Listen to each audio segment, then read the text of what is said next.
Hi everyone, another very, very different video tonight. I'd like to introduce a very old friend of mine, Simon Bryn Tutt. Welcome, Simon. Thank you, Pam. Thank you. Yeah, to this conversation. Simon and I have known each other more years than I dare. Yes.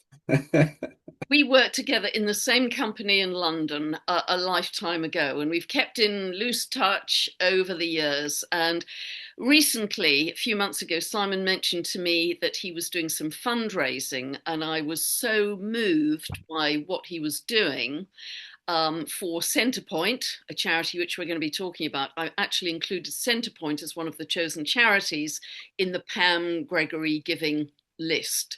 So we're going to be talking about Centrepoint because Simon is doing some beautiful work for them. So we're going to be expanding on what Centrepoint is, what it does, who it helps, etc. So you've got some idea that when you're buying T-shirts like this, look what love built, where some of the money will be going. And just to say before we get into it, I was just saying to Simon, T-Mill, the T-shirt company, pay us a month in arrears. They only started to pay us at the end of July, so we've only had a week of payments coming in, but we think quite soon we'll be able to make our first donation to the Nepalese orphanage, which would be just fantastic. But we're going to talk about Centrepoint tonight. So Simon, welcome. Great, always great to connect with you. Now, tell me all about Centrepoint for those people who don't know. I think it's very well known in London, but for those people who don't know what it is, what it's for, who it helps, etc., that would be great. Thank you, Pam, and hello, everybody. It's probably best, that I start with my own Centrepoint story because I think with so many of these organizations, something personal happens in your life and then you want to do something about it. Uh, so go back to 2.5 years now. I went to a friend's book launch and uh, as part of the event, this guy Kevin said he was going to donate all proceeds of the book to Centrepoint. And I thought, wow, because Centrepoint are probably the leading UK charity for homeless kids, aged anywhere between generally 16 to 24. Now, as it happened, I have a very good friend who was homeless when they were young, and they turned their lives around. And I've seen firsthand what can happen when people believe in people, get support, and what they can do in the future. So I went up to the people from Centrepoint and I said, look, I think you're doing a great job. I'm going to buy a couple of the books. Uh, but actually, I'd like to do more. Um, my business specializes in business relationships. And I said, look, I'm prepared to donate 5 days of my time to actually help you. And I got to know the Centrepoint people well and discovered that they were having what's called a sleepout, which is something that ordinary members of the public take part in. It has two aims: one, to raise awareness of homelessness, and secondly, obviously, to raise some money. That was for me a life-changing event because I got to see and to feel just a tiny, tiny bit of what people sleeping on the streets have to actually go through. The second thing is that I met a load of the Centrepoint family. I call them family because I kind of regard them as family now. And I saw quite how professional uh, and committed they are. And Pam, you and I have worked in big advertising agencies. We've dealt with really top level people, and some bottom level people as well. But anyway, Just smooth over that. yeah, indeed. But I was massively impressed because, to be fair, in the past I've had some dealings with a few not-for-profit organisations, and they mean well, but don't necessarily are, so they aren't necessarily as effective as they could be. And I just thought, wow, I wanted to work with these people. I want to actually do more. And ever since then, I've been working with um, the management team at Centrepoint. Last year, they asked me to be a corporate advisor, which is lovely. And so, one of the things I do with Centrepoint is try and introduce businesses um, to Centrepoint, but also go out and tell the Centrepoint story. And so that's the context. Um, in terms of the challenge, and I know we're going out to a international audience here, but just in the UK, it's estimated there are currently 124,000 young people between the ages of 16 and 24 that are homeless. And that's in the UK. And that's in the UK. And this is not just a UK problem. No, It's of an course. international Yeah, of problem. course it is. I hear that John Bon Jovi goes to homeless kitchens every weekend in New York and cooks for them, and is a great, great ambassador. And I think well-known people are increasingly becoming engaged in the whole area. In the UK, there is a lady called Claudia Winkleman, who is a big UK star. Those of you that are into traitors will probably know her. And she's just become a has become a Centrepoint ambassador. But as I say, 124,000 kids in the UK. And if you put that into perspective, that is one child in every two school classes in the That's UK, amazing. That's amazing. which is frightening. And one of the things that I've kind of learned over the last couple of years is that um, you and I, Pam, are lucky people. Oh, sure. Mm. We've had the cards dealt to us that we played well and had a good and fun life. These kids have, yes, enough of that. These kids haven't. And, when we say homelessness, people will immediately think, oh, it's those kids on the street. And it is those kids on the street. But homelessness also includes those kids that are sofa surfing between friends' apartments, flats, houses, etc. They've got nowhere to actually call home. Um, I'm sure many of the people looking at this will have taken a night bus or a night train home at times.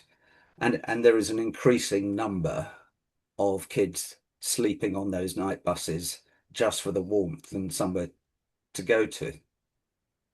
Indeed, we talk about warmth, but we also need to talk about heat, because certainly here in the UK, we've had unseasonably very hot summers. And I know that's the case for a lot of people in Europe and the US. But it's occurred to me, and it's occurred to Centrepoint, that the kids on the street need help during the hot weather as much as they do during the winter months. So, how does it happen, Simon? How's it, give us some individual examples of how this actually happens that these young people end up homeless. Okay, so it's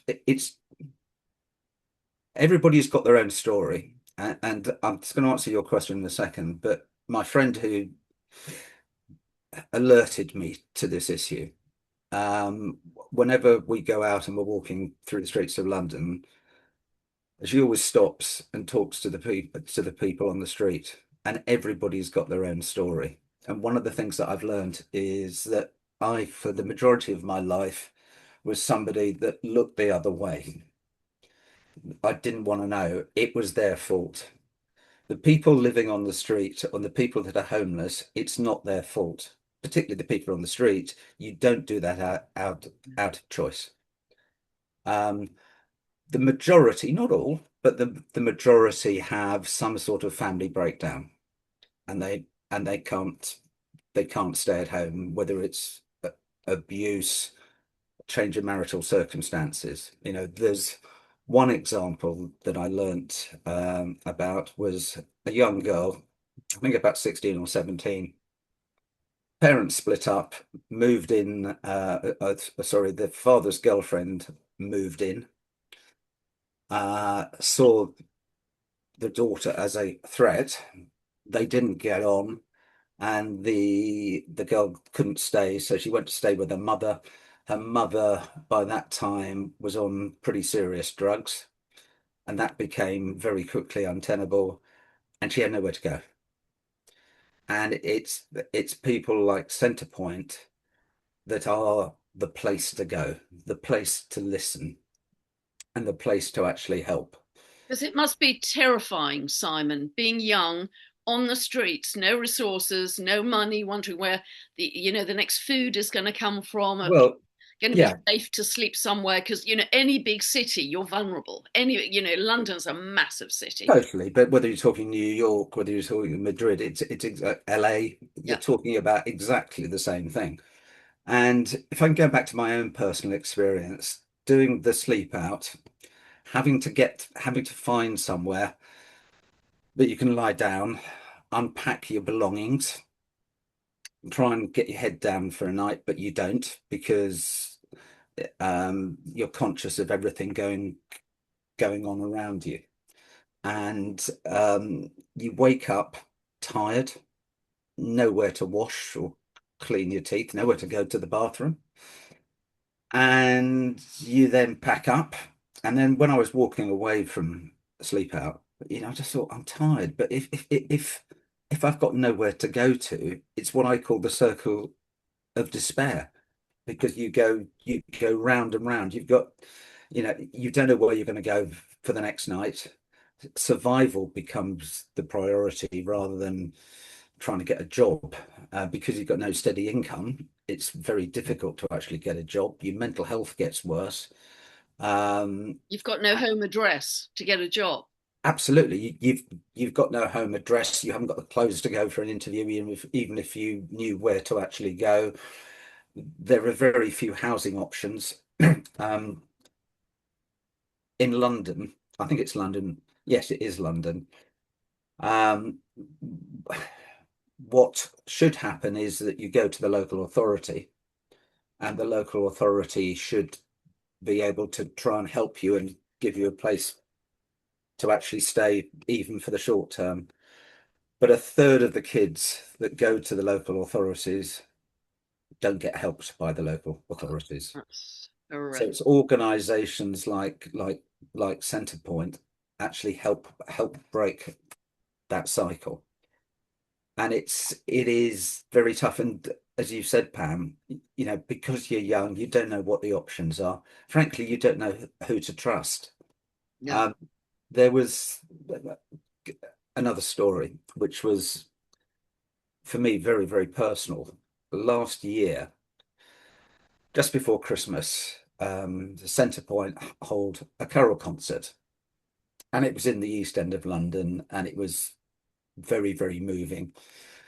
And I was walking back to the tube afterwards, and I popped into a local convenience store to pick up something before I got on to the tube.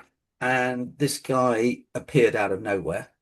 He saw me going in and he said, "Excuse me, sir, could you get me a bottle of water?" And I said, "Of course I can. Of course I can." I said, "Would you like me to get you a sandwich, a meal deal?"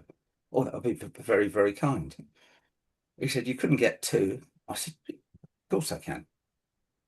I come out, and by that time it started to rain. And I said, "Look, here you are." I said, "Have you got a place for the night?" "No." "Have you been in touch with Centrepoint?" He said, "Yes, but they haven't got enough beds to help me tonight." So I said, "Okay, I tell you what, come with me and let's walk half a mile back up to the church because there will be people there that can help." And we were walking up, and he was a very articulate young man, a man that you would never expect to be in this situation. Somebody that was clean in that sense that he was asking for water. He wasn't asking for anything else. And we got within sight of the church, and he said, "I can't do it, Simon. I can't do it." I said, "Well, come with me because there are people that can help you, and I will make sure that you get help." And he said, "No, I can't do it. I can't do it." He said, "All I need short term tonight is the money for a hostel somewhere." And I said, "Well, look, I tell you what, I've got £20 in my pocket. Have this." He said, "Well, it only costs 15." I said, "Look, here's £20." And he said, "You're an angel." And I said, "No, I'm not an angel. I'm just somebody that understands the problem and wants to do something to help, even if it's a small way." And he looked me in the eye and he said, "Can I ask you one other thing?" And I said, "Yeah, of course you can." He said, "Can I give you a cuddle?" And I said, "Of course you can." So we had a big cuddle, not big cuddle, no, cuddle. And uh, and he disappeared into the night. And it's for people like him that I do what I do, and other people do what they do to actually help. There's no point in saying that, it's a problem, somebody else should actually deal with it. I think we should all take responsibility. Well, you've always had a huge heart, Simon, but tell me about that personal experience, because you've been sponsored several times, haven't you? This is how you raise funds. You go on a sleep out. So, what is that actually like? Are you sleeping with the homeless people all around No, you? no, no, no. So for those people in the UK that are interested, it'll be published on the Centrepoint website probably at the beginning of September. But what will happen is there will be a sponsored sleep out, one in central London, probably at the beginning of February, and one in Manchester a couple of weeks later. And so, are you in a park or? No, I mean, we were this year at a place called Somerset House, which is next door to the River Thames. So you have the wind blowing in. Um, Centrepoint have a massive duty of care. So it is professionally and brilliantly well run. So there is security around. You haven't even got to think twice about it. But the way it works is that you come with your sleeping bag, and stuff that you think you'll need for the night. For the first couple of hours, there are a number of talks. Um, the talks involve the type of work that Centrepoint do, and I'll come on to that in a second. And you also get to do various activities, um, putting yourself in the position of somebody that's homeless. You are also invited to put on a set of headphones and listen to re voiced over calls into the Centrepoint helpline, Wow. which do you know what? It's sending tingles Yeah, down my that arm must be now. really moving. Yeah, yeah, yeah. And to hear what these kids are going through and have got nowhere else to go, it's it moves you. I mean, there are some people in tears. There are some, to be honest, I only do it in two parts because I can't listen to the full 20 minutes. But that's how moving it is, and that kind of continues to inspire me. I think, and so what happens is that you have all of those activities. You uh, bed down about 10:30. And this year there were about 130 of us. And it's an amazing sight. I'll send you a picture, which you may want to put on to this recording. But 130 people lying down outside. There is the option of going indoors, if you're uncomfortable about sleeping outside. Um, Interestingly, 130 people took part last year, only four chose to sleep inside. Yeah, because the whole point is, you're Yeah, starting to get just a taste of what it's like to be sleeping on the streets. it is, and you meet a wonderful cross section of people. people that you wouldn't normally meet. Yeah. I've become very good friends with a fireman who works at a Wembley fire station in London. And he was telling me stories about how they go to shouts, fires, and they go to various apartment blocks, office blocks. And very often what they find is an underworld underneath those blocks where it's dry-ish and where there's a whole homeless community. And that was part of the reason why John and a couple of his colleagues from the fire service were actually there. So I'll come back to that to the office block point in a second. But to complete the sleep out, um, what you do is you try and get some sleep. And of course, most people don't. There are a few hardy souls that do, but most people don't. You kind of get up in the night. There is a coffee bar that you can go to and have hot drinks, and you talk about homelessness, and you finish about 6:30. You're tired, as we would say in the UK, you're completely knackered, and you walk home in a sense with a buzz because you've actually done it, but you've walked away with your own story to actually tell. And I've been very fortunate to have a number of my own personal stories, a number of other stories that I've learnt on my journey so far.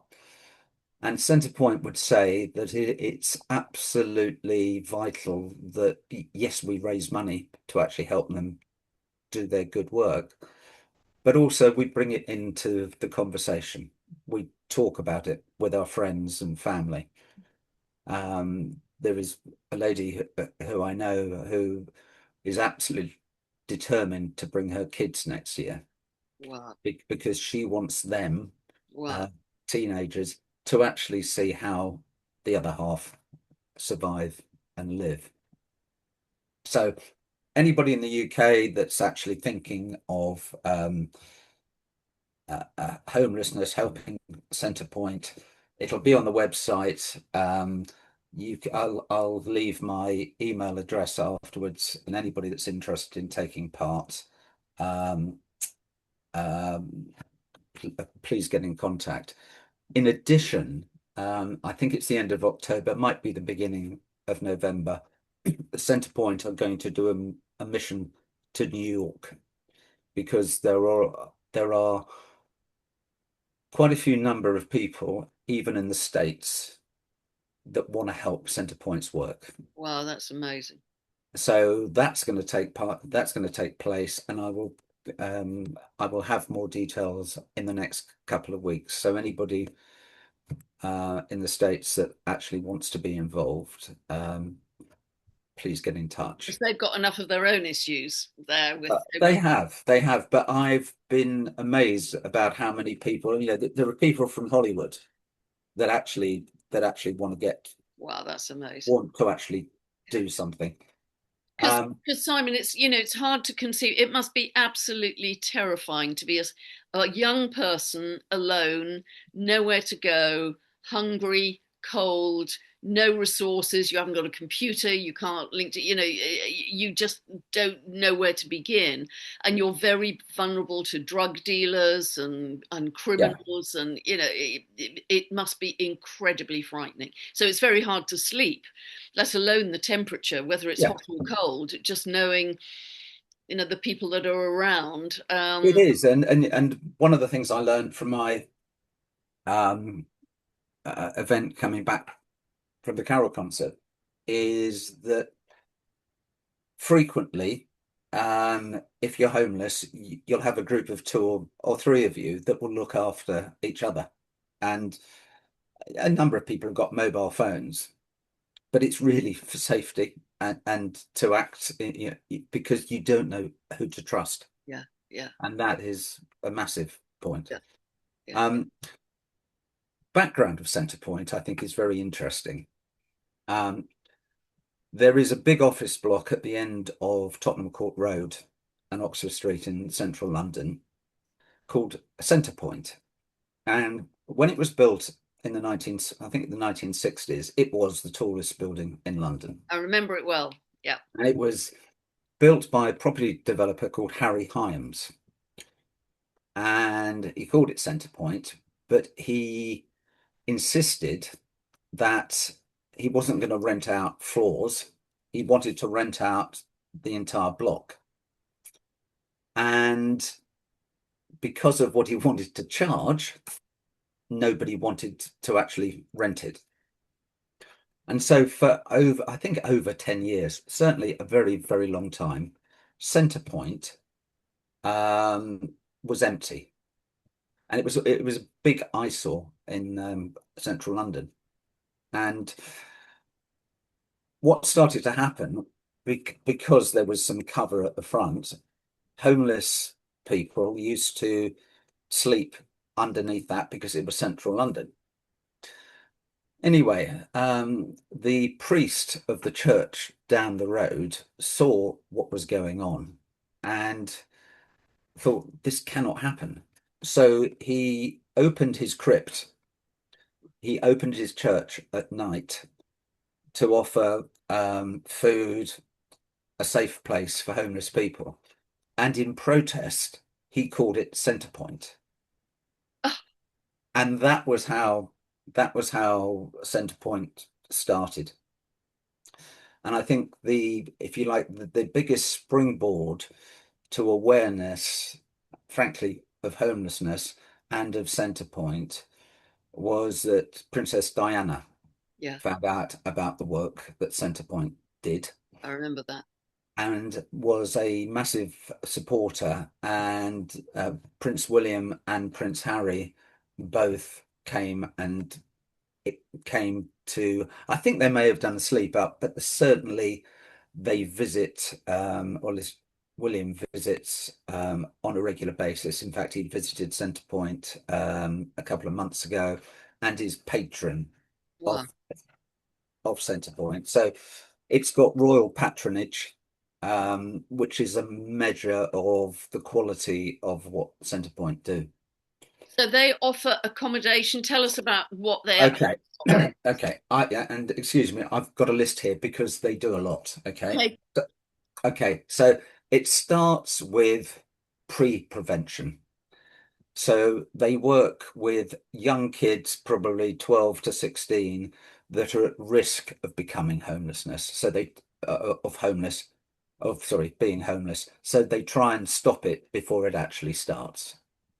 Okay. So that's the first thing. Second thing Centrepoint does is what's called supported housing, a roof for the night.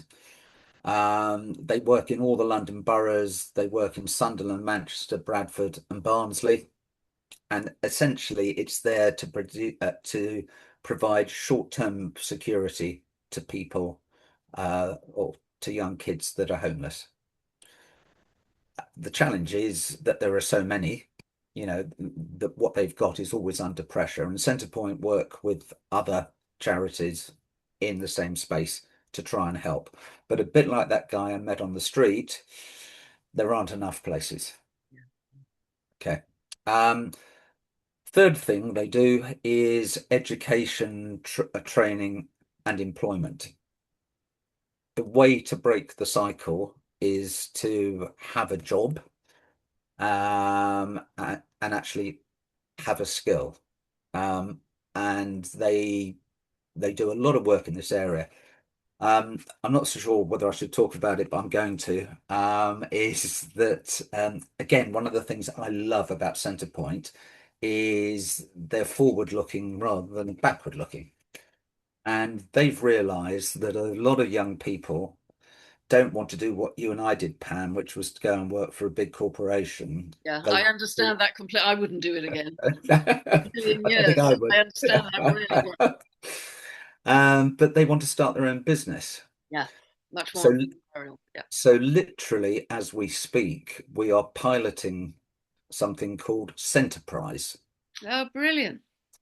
And so there are two cohorts of young people that are in Centrepoint's orbit.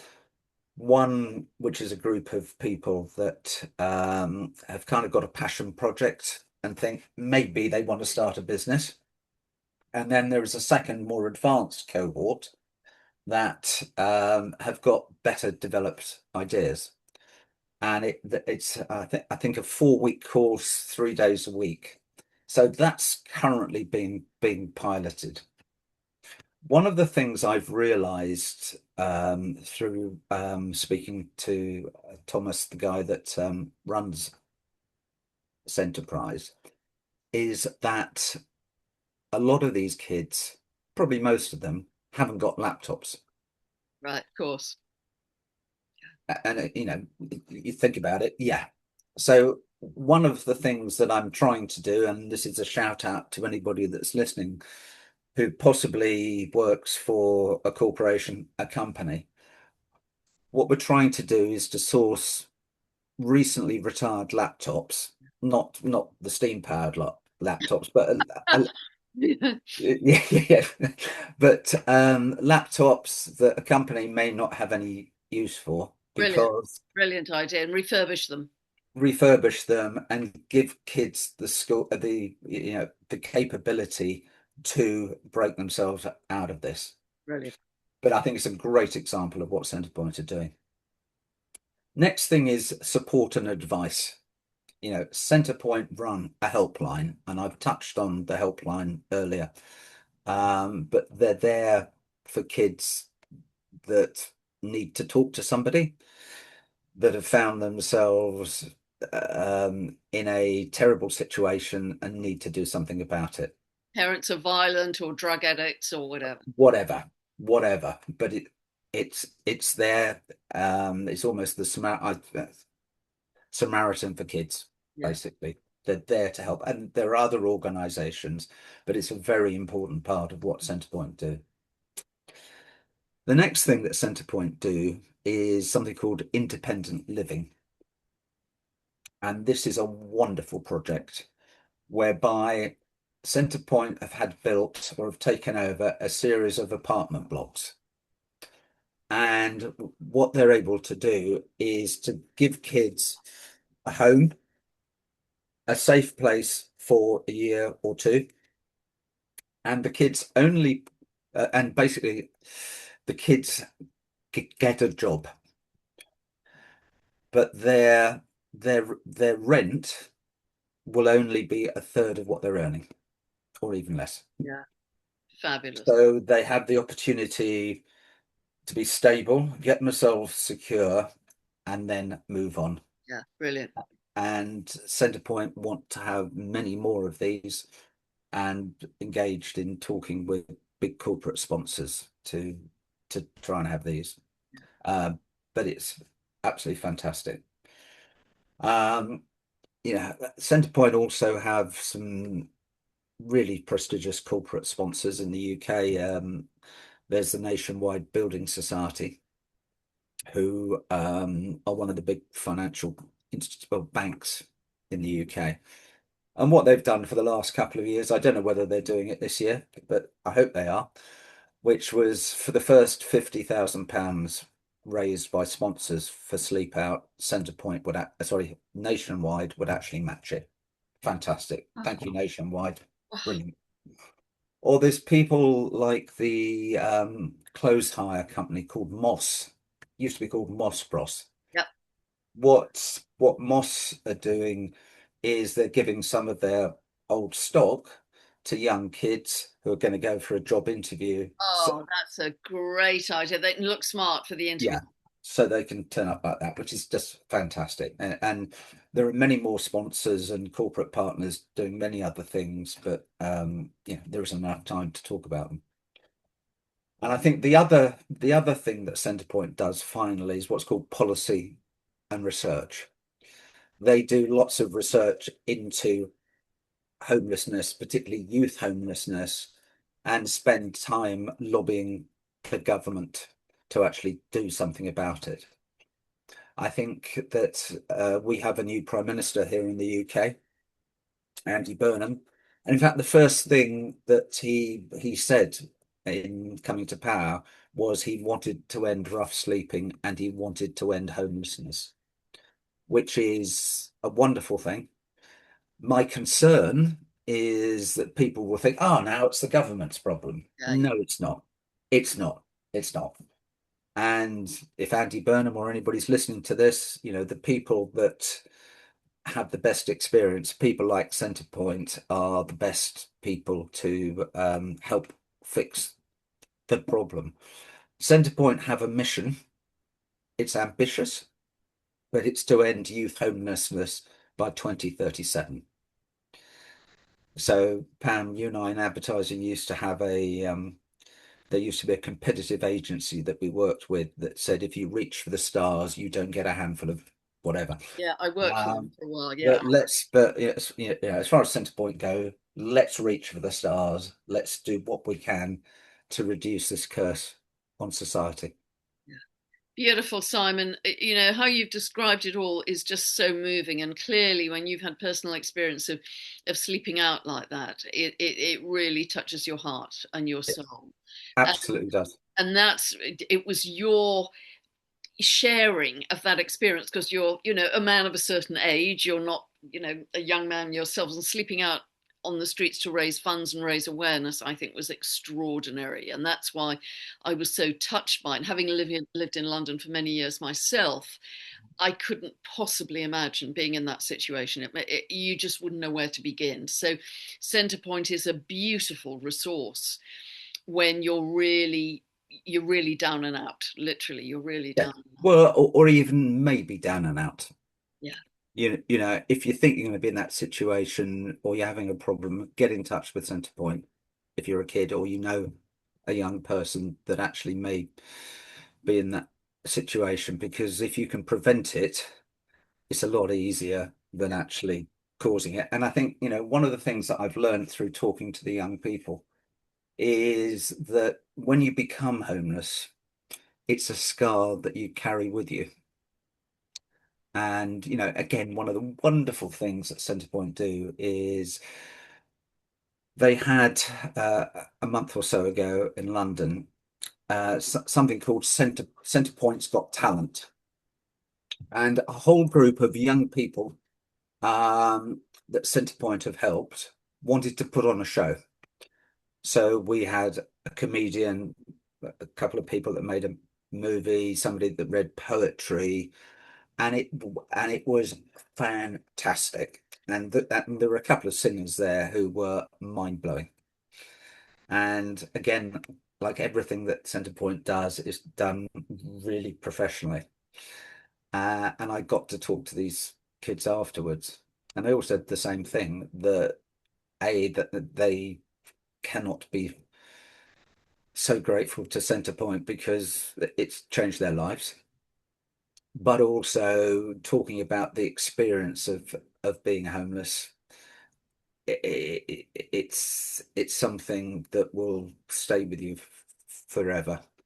And if we can prevent it in the first place or stop it quickly, that's going to impact the mental health of the next generation.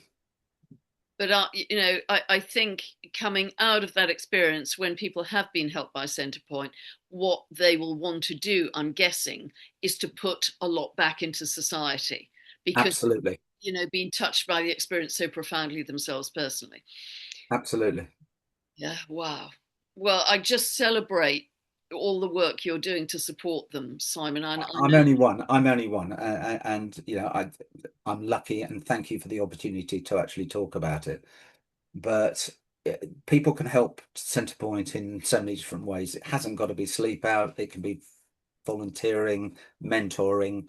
There are a lot of details on the Centrepoint website. I will send you the details. I will give you the Centrepoint Raising website. awareness as we're doing right here on this video. Absolutely. Absolutely. And taking the time to actually stop and talk to people, and I'm not sure whether it's the right thing or the wrong thing, but now when I travel up to London, I always keep some loose change in my pocket because it can buy them a hot drink or something. I mean, you can't help everybody, but you know what? You can make somebody's life better for an evening. You can do something. But going through an organization like Centrepoint, offering to help in whatever way you can. If I go back to the sleep out, one of the things I did this year was to uh, bring along a load of friends.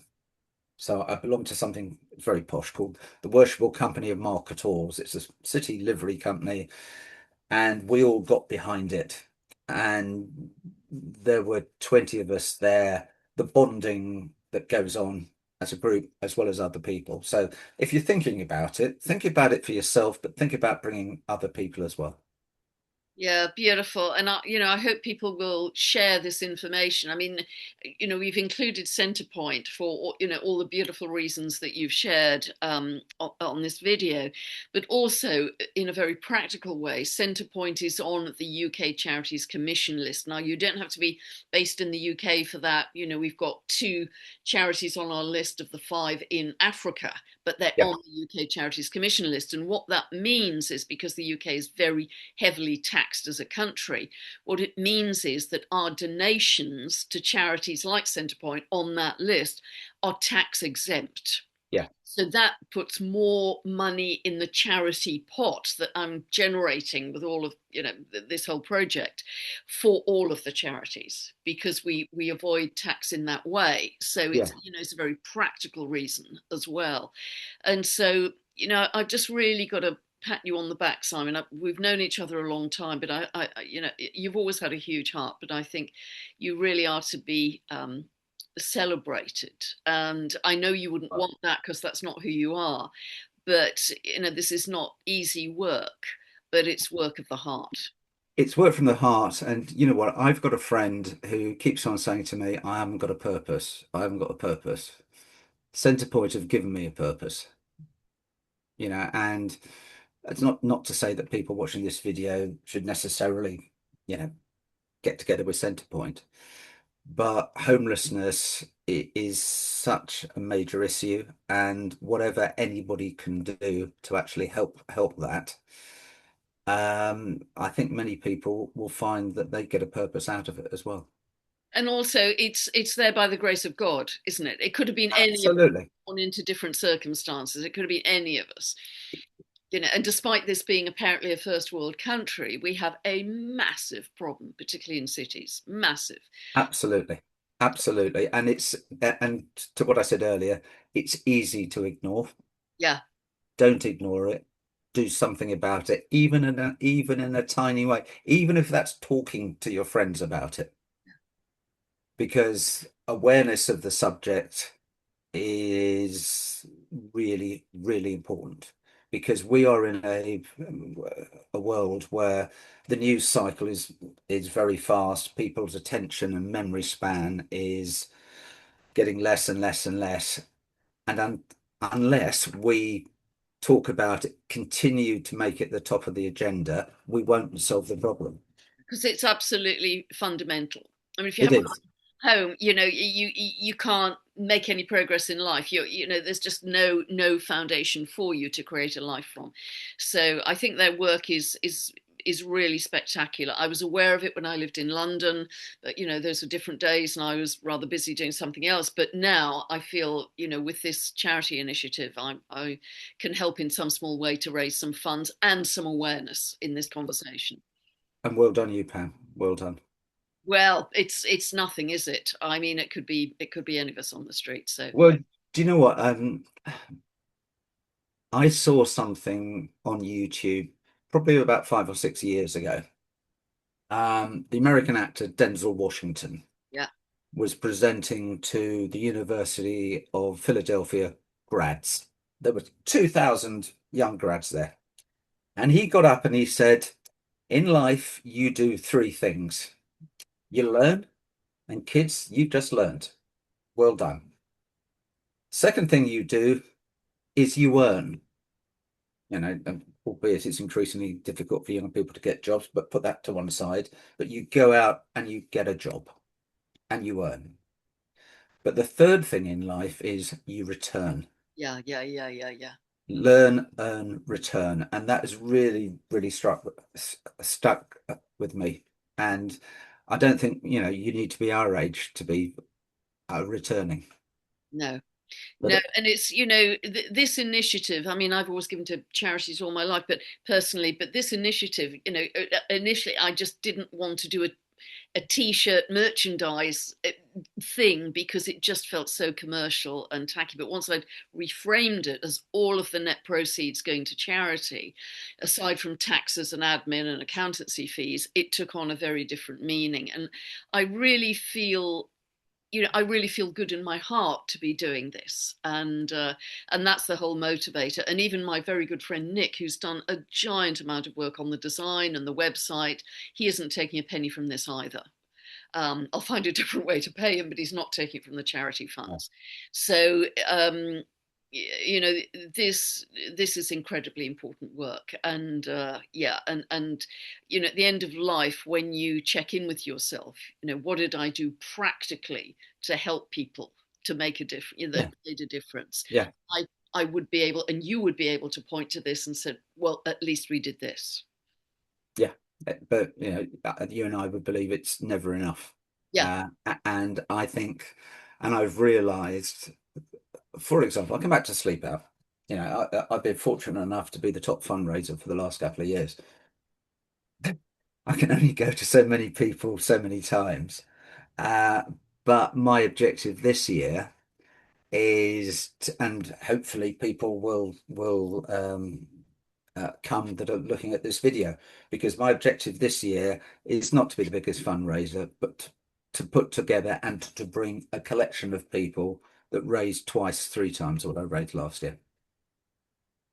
Yeah. And it's community. Yeah, and that's where we're Driven. headed astrologically, so yeah, you Good. didn't know that, but we are. Yeah, that's absolutely. It's coming together in community, connecting with our hearts, and saying we've got to make a difference. Yeah, We've got to create a more loving society than the one we're currently living in, because it's just not good enough. but I sense you've got an audience, nearly 500,000 people that tune in on a regular basis. But I sense you've got a community of people with heart. For sure, they are they are incredibly loving people, and I'm very grateful that they follow my work because I don't know how that happened, but I'm very grateful for every single one of them. And I know this will really move people, and not only move people emotionally, but move people to action. And however they do it, whether they get involved, whether they donate money direct to Centrepoint, whether they buy some merchandise through T-Mill, Pam Gregory Giving, and do it that way, it doesn't matter. It doesn't matter Doesn't matter. what you do, No. as long as you're, is that great saying, I'm not here just to make a living, I'm here to make a difference. Yeah. And I think that's a good rule to live by, Yeah. actually, because that's very Aquarian energy. And if more of us did, because one single person can actually help a lot of people. Yeah. That's the thing. It isn't just a one-on-one. One person, as you're doing, can help a lot of people. And so I just really, again, thank you. Thank you for all that No, you it's my pleasure. And thank you for the opportunity. And if you've made it to this audience, thank you very much for listening. And I will send Pam details of where to get in touch, sleep outs. do. And I'll also send you, which you may want to put on the end of this, Pam, a TV commercial that Centrepoint recently made. It's about 30 seconds, but it summarizes the problem. Okay, fabulous. And indeed, the opportunity. It's the opportunity to make a difference. Beautiful. Thank you so much for all your time, all that you're doing, Simon. And thank you, My pleasure. everybody, if you listen to the end. Thank you for your attention, your care, your love, because I know this will have moved you. Thank you. God bless everybody. Goodbye. Goodbye. Bye for now.